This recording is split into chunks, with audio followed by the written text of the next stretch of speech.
పిటిషన్లో మన సపోర్ట్ చేయటం అనేది కూడా కాదు. మీరు పిటిషన్ వేయగానే నేను మైనర్ అయిపోతాను, మీది మెయిన్ అయిపోతుంది. దయచేసి ఇది కన్సిడర్ చేయండి. 12 ఏళ్ల నుంచి అడుగుతున్నాను, 12 కాదు 10 ఏళ్ల నుంచి అడుగుతున్నాను. ఇప్పటికైనా దీన్ని జరిగి 12 ఏళ్ళు అయిపోయింది. ఎప్పటికైనా దీని మీద టీడీపీ వారు, ఎందుకంటే బీజేపీకి ఏమీ ఎంబ్రాస్మెంట్ కాదు, ఆయన మోడీ గారు ఫీల్ అవుతాడో అమిత్ షా గారు ఫీల్ అవుతాడో అనుకోకలా, వాళ్ళు పార్లమెంట్లో ఆన్ రికార్డ్ ఏం చెప్పారో అవి కూడా నేను కోర్టులో ఫైల్ చేశాను. వాళ్ళే చెప్పారు ఆంధ్రాకి జరిగినంత అన్యాయం ఇప్పటివరకు పార్లమెంటరీ చరిత్రలో ఈ దేశంలో ఎప్పుడూ జరగలేదు అని మోడీ గారు అమిత్ షా ఇద్దరు చెప్పారు. ఎంపీలు బయట పట్టి కట్టేసి పట్ట తీసుకెళ్ళి బయట పారేసి బిల్లు పాస్ చేసామన్నారు, అదే పద్ధతి అని వాళ్ళు అడిగారు కాంగ్రెస్ని. వాళ్ళిద్దరూ ఫుల్ సపోర్ట్లో ఉన్నారు. ఆ రోజు జరిగింది నేను చెప్పిన మాటల కన్నా పెద్ద మాటలతోటి లోక్సభలో రాజ్యసభలో 2 సభల్లోనూ చాలా గట్టిగా చెప్పారు. నేను అవి కూడా వెంటనే తీసి కోర్టులో వేశాను. అందుకని మీరు వాళ్ళు ఎవరన్నా ఫీల్ అవుతారేమో, మన రిలేషన్స్ పాడవుతాయేమో అనుకోకలా, వాళ్ళు అన్న మాటలే కానీ దీనివల్ల ఏంటంటే అపరిష్కృతంగా ఉన్నటువంటి అనేక సమస్యలు, ఇప్పుడు మనం ఏమి ఆంధ్ర తెలంగాణ కలిపేయండి అన్నది కూడా మనం ఇన్సిస్ట్ చేయట్లే. కనీసం అందులో ఏపీ రియార్గనైజేషన్ యాక్ట్లో ఏవైతే పెట్టారో అది ఫుల్ఫిల్ చేయవలసిన బాధ్యత కేంద్ర ప్రభుత్వం మీద ఉంది. పార్లమెంట్లో క్వశ్చన్కి ఆన్సరే చెప్పేశాడు, మాకేం లేదండి మధ్యవర్తిత్వం, మేము మిమ్మల్ని అడగగలం తప్ప ఇది చెయ్యాలి అని మేము అనలేమని. అంటే ఈ యాక్ట్ ఇంప్లిమెంట్ చేసే పవరు కేంద్రానికి ఉందా రాష్ట్రాలకు ఉందా? పార్లమెంట్లో చేసిన యాక్ట్. ఇటీవల ఏదో డీలిమిటేషన్ మీద సబ్జెక్ట్ వస్తే ఆ సబ్జెక్ట్లో కూడా కేంద్ర ప్రభుత్వం మన సుప్రీంకోర్టు వారు క్లియర్గా చెప్పారు. ఏమనంటే నిజమే, ఇన్నేళ్ళు అయిపోయింది, వాళ్ళ కోరికలు ఏం తీరట్లేదు, వీళ్ళు కోర్టుకు రావడం సమంజసమే, కానీ కాశ్మీర్తో దీన్ని పోల్చడం కరెక్ట్ కాదు.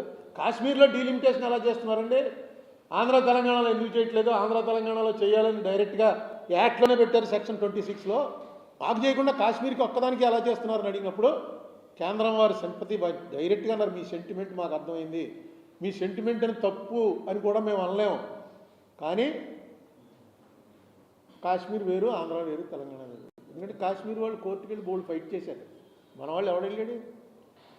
నేను ఎక్కడ సరిపోతాను? దయచేసి ఒక్కసారి కోర్టులో పెద్ద ప్లేడని ఎవరన్నా కన్సల్ట్ చేసుకుంటే ఈ రాష్ట్రానికి మహోపకారం చేసిన వాళ్ళు అవుతారు.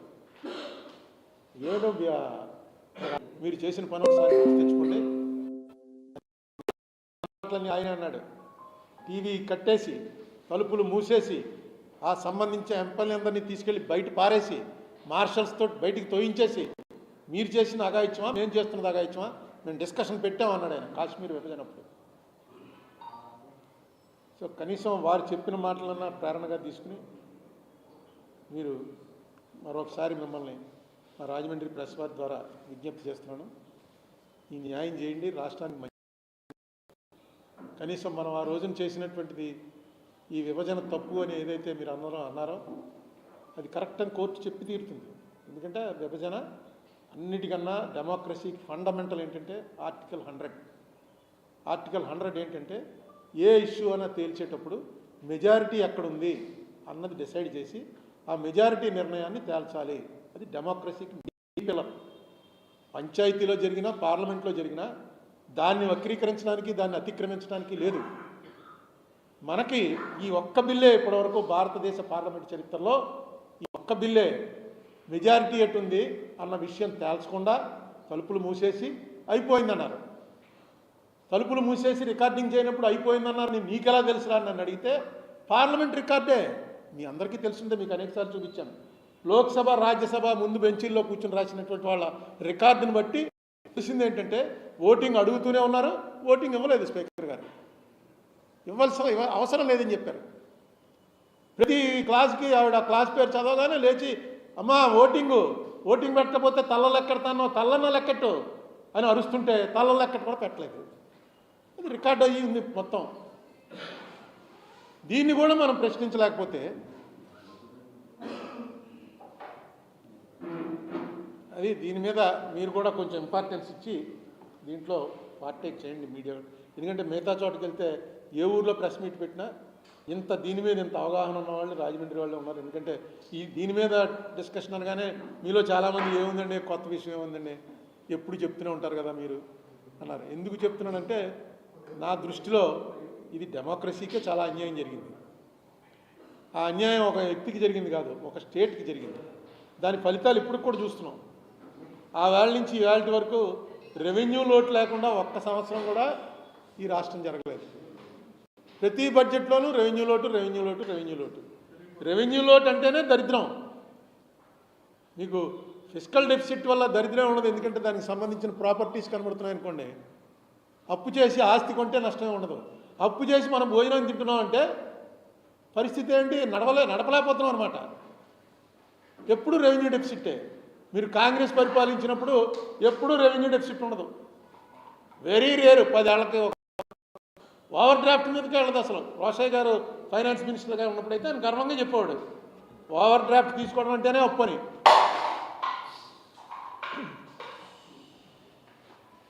అయ్యో ఏబిఎన్ వారికి అంత కోపం రాకూడదు.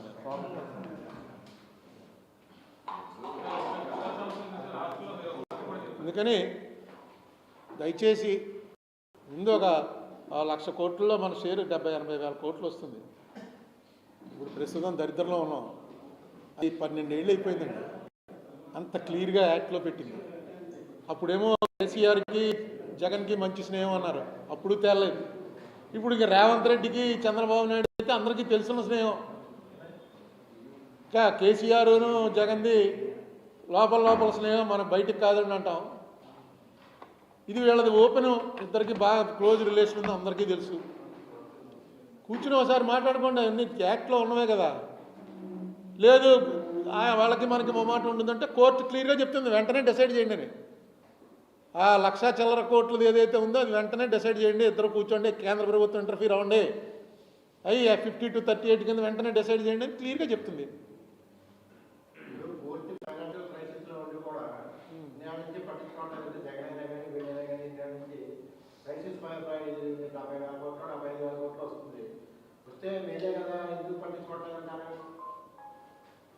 క్రైసిస్ నాకు అర్థం అవ్వాలి, మళ్ళీ చెప్పండి.